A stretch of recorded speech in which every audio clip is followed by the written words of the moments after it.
ഇവിടെ തൂക്കുമരങ്ങൾ തികയില്ലായിരുന്നു. എന്നിട്ട് ഇവന്മാരൊക്കെ പിടിച്ച് അകത്തിട്ട് വല്ലതും ചെയ്യാന്ന് കരുതിയാ ഇപ്പൊ കണ്ടില്ലേ, മോളിൽ നിന്നൊരു ഫോൺ വരും, വിട്ടേരെന്ന്. കാരണം എനിക്കറിയാം, രാഷ്ട്രീയക്കാരുടെ ചട്ടങ്ങളാണല്ലോ ഈ നാട്ടിലെ കോളേജ് വിദ്യാർത്ഥികൾ. എല്ലാ രാഷ്ട്രീയ പാർട്ടികളും നാളെക്കുറിച്ച് ഭയമുള്ളവരാണ്. നാളത്തെ ഈ നാടിന്റെ സ്ഥിതിയെക്കുറിച്ചല്ല, നാളത്തെ അവരുടെ ഭരണ കസേരയെക്കുറിച്ച്.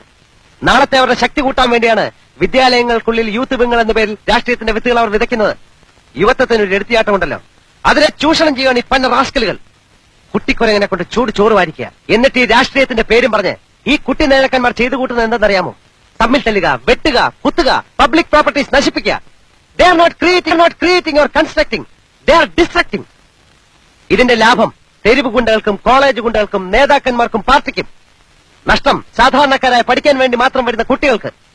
നേതാക്കന്മാരും കോളേജ് ഗുണ്ടകളും മാസ് കോപ്പിംഗ് നടത്തിയും മാർക്ക് ലിസ്റ്റ് തിരുത്തിയും ക്ലാസോടെ ജയിക്കും. ഡോക്ടർമാരും എഞ്ചിനീയർമാരും ഭാവിയിലെ നേതാക്കന്മാരും ഒക്കെ ആയിത്തീരും. ഫോറിൻ കാറുകളിൽ ഞെളിഞ്ഞിരുന്ന് പോകുമ്പോൾ പണ്ട് ഇവന്മാരോടൊപ്പം ആവേശത്തോടെ മുദ്രാവാക്യം വിളിച്ച ബസിന്റെ ചില്ലുകൾ ഇവന്മാരോടൊപ്പം ആവേശത്തോടെ എറിഞ്ഞു തകർത്ത ആത്മസുഹൃത്തുക്കളായിരുന്ന സാധാരണക്കാർ അവശത കൊണ്ട് കടിവാളിച്ച മുഖവുമായി തെരുവിൽ നിൽക്കുന്നത് ആരും കാണില്ല. ഇതിലൊക്കെ ഞങ്ങൾ എന്ത് ചെയ്യണം മിസ്റ്റർ? എന്ത് പോക്കത്രം കാണിച്ച് ആര് അറസ്റ്റ് ചെയ്താലും അവരെല്ലാം ഓരോ പാർട്ടി പ്രവർത്തകരായിരിക്കും.